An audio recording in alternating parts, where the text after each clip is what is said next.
Hello students, இது model operation கணக்கு தான். இதுவும் போன வீடியோவோட கண்டினியூஷன். அதில் ஒரு சம் போட்டோம். அதே மாடலில் கொஞ்சம் வித்தியாசமாக வேறு இன்னொரு சம் போட போகிறோம். அப்போ 89 காங்க்ருவன்ஸ் x+3 mod 4. இப்போ இதில் எக்ஸோட வேல்யூ கண்டுபிடிக்கணும். 89 ஒருங்கிசைவு x+3 மட்டு 4.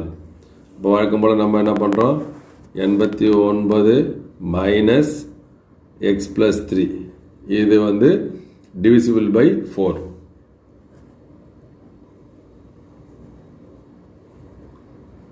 அதாவது என்ன அர்த்தம்னா 89 minus x minus into plus minus 3 is equal to 4 மடங்கு multiples of 4.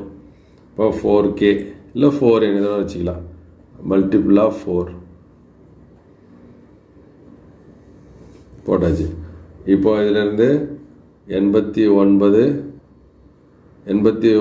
3 கழிச்சிட்டா 86 minus X is equal to 4k.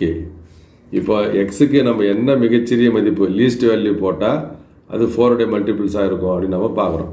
அப்போ உதாரணத்தை நம்ம என்ன பண்ணிக்கலாம், ஒரு 86 4ஆல் டிவைட் பண்ணிக்கலாம். அப்போ என்ன வரும், திரும்பி ஒரு முறை 1 4 is 4 மீதி 2. அப்போ இதில் இந்த 2 மட்டும் நம்ம குறைஞ்சா போதும், 84ன்னு கிடச்சிரும். அது 84 4ஆல் மீதி இன்றி வகுப்படும். இப்போ 84 is divisible by 4 with remainder 0. அப்போ therefore least positive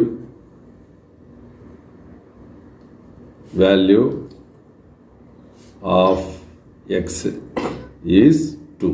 ஏன்னா 86 மைனஸ் 2 is equal to 84.